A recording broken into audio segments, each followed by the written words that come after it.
What's up, horror fam? Steven, A.K.A. Bojangles here. And come closer, my friends. I have something scary to show you. And before we get started, I'd like to give a big shout out to channel member Jonas Acosta for hooking me up with a copy of this flick on Blu-ray. Alright, now on with the video. It's been 40 years and Laurie Strode has finally realized her final form by turning into Linda Hamilton. You know, Sarah Connor from the Terminator franchise. That's right, folks. It's Grambo, and she's ready to take on her brother. Excuse me. Wasn't it her brother who, cold-blooded murdered all those teenagers? No. That's just a bit that some people made up to make him feel better, I think. Meh. She's taking on her, arch nemesis. But there's just one problem. He's still incarcerated.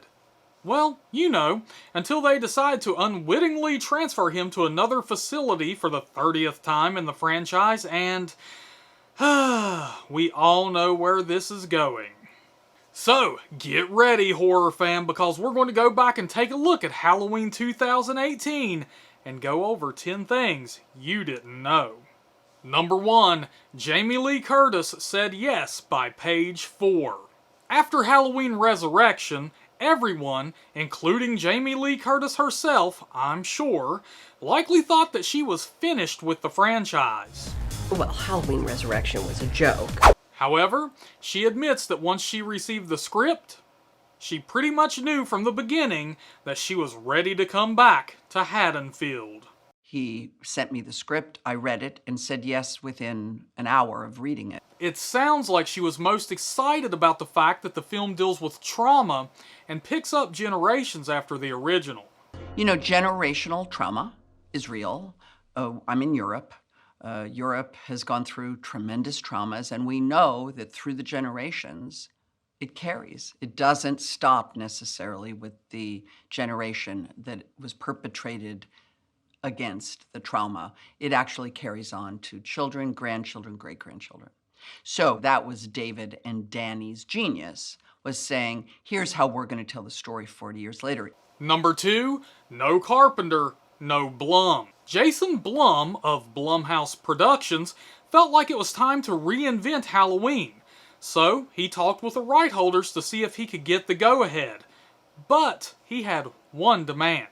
But I talked to the rights holders and I said I really wasn't going to go forward and didn't want to reinvent it unless John did it. So he began talking him into it. And I remember actually when we were talking, I said it's probably going to get made with or without us. It'll be better if you and I get in there, and I'm not doing it without you.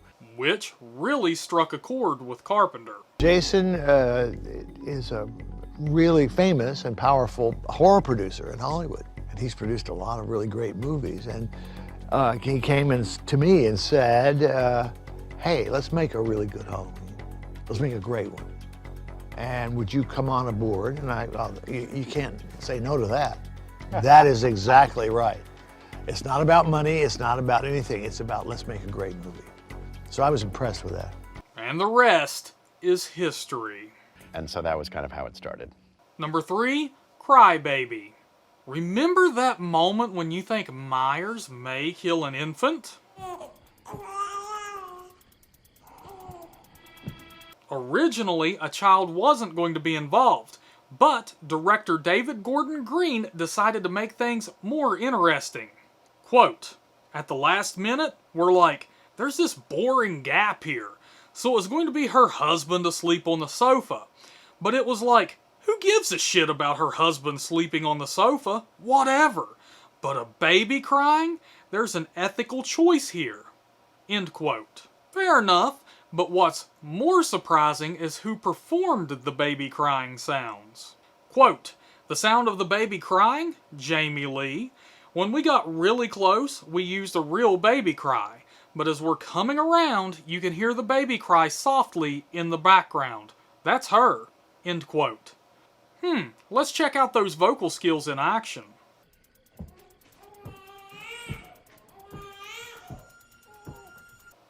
They say this was the actual sound of Carpenter's bank account before selling his soul to Jason Blum. We agree on a lot. Just kidding. Or am I? Hard to argue with that. And this isn't the first time Curtis has done some voiceover work in a Halloween film. Check out my 10 Things You Didn't Know About Halloween 3 Season of the Witch video to find out more. Number 4. Evil is Always. James Jude Courtney, the man who donned the mask for Halloween 2018, has been commended for his dedication to the role. My job here now is to just honor that with doing my part as best I can.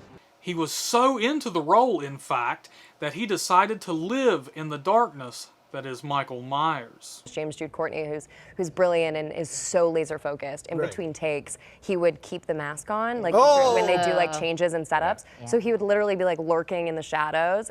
And as you can imagine, remaining as the shape for the duration of the shoot definitely freaked out some of his co-stars. We'd be talking and just hanging out, and then just like, duh, why are you still there? Just take the damn mask off. But was he like committed to character? So committed. He would like look at you with like the head tilt, and I'm like, you are just. Yeah. Number 5, we are Laurie Strode. For the first day of filming, Curtis has an on-set ritual for cast and crew.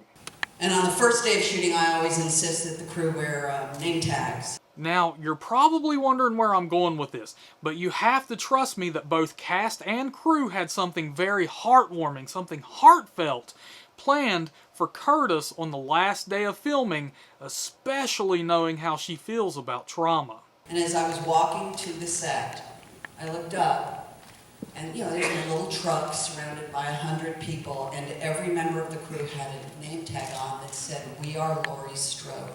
So, what does this mean? What it meant was that they understood that we are all Laurie Strode, that we are in this together, that trauma is universal, and it was an amazing gift that the crew gave me, and it was just a moment, an emotional kind of cherry on top for me, that there I was with this crew that were so loving.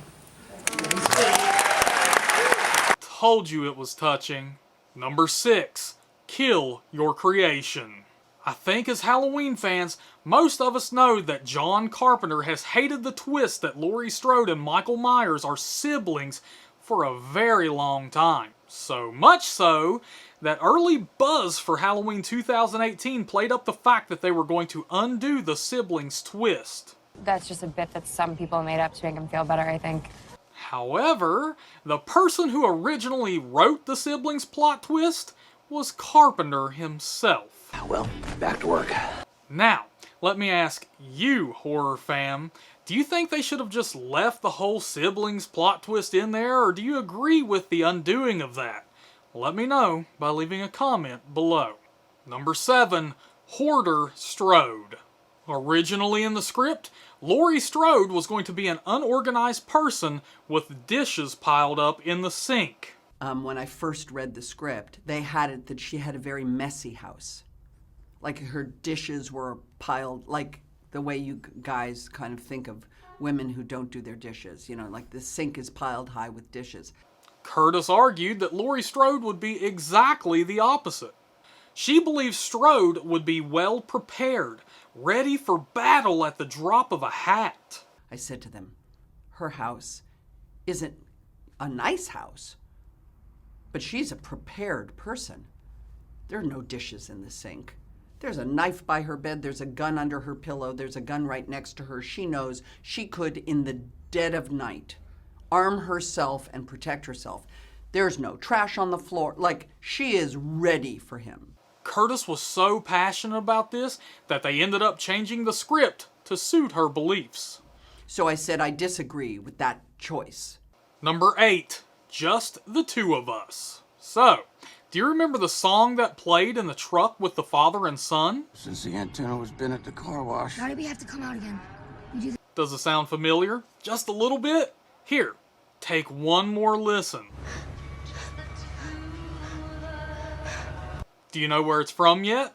Well, here's your answer. I wish I had you all alone, just the two of us. That's right. It's a country version of the song Laurie sang to herself in the original Halloween. Curtis and Carpenter made this song up while filming the original Halloween because they couldn't afford an actual song for the film. Number 9, Bringing It Home. Before we go over our big finale at number 10, let's go over some production facts. This was the first Halloween to be shot digitally rather than on film. Can you tell the difference? Here, let's take a closer look. First, we'll check out the original Halloween.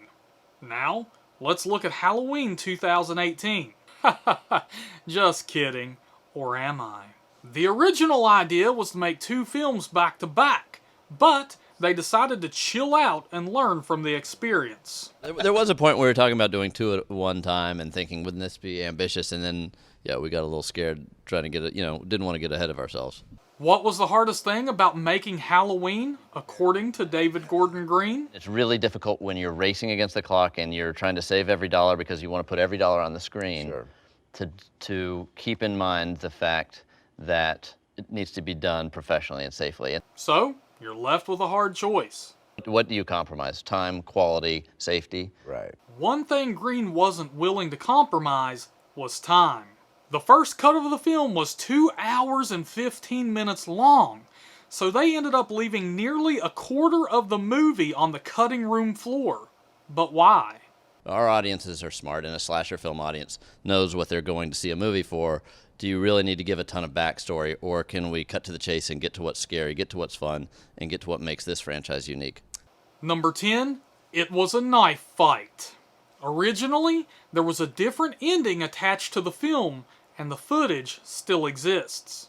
A fan edited together the original ending with existing footage from early trailers and behind-the-scenes clip. You'll find the link to that video in the description below. So, what was different? Well, Laurie and Michael would engage in a pretty intense knife fight in which they're both severely wounded.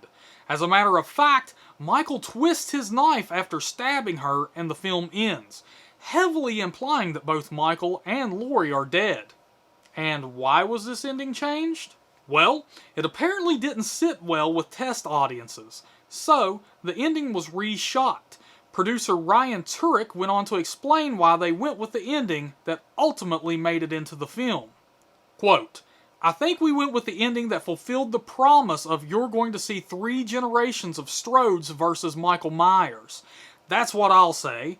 I think what we ultimately went with delivered more of what you want to see on both a cat and mouse, stalk and kill level, as well as emotionally fulfilling a lot of the character arcs we set up for Judy Greer's character and Laurie and Allison." End quote. So, do you think they should have kept the original ending? Leave a comment below and let me know. And that's it for this Halloween, but that's okay because there's still plenty of money to be made off of the Halloween fandom. So make sure you hit that like button, hit that subscribe button, and stay tuned for when we go over 10 things you didn't know about Halloween Kills. Alright, until next time, my friends, look horror, listen horror, talk horror. A really specific way that we make movies. I really wanted to see if we could use the Blumhouse system on IP that's been around for 40 years, and I'm very happy with the results.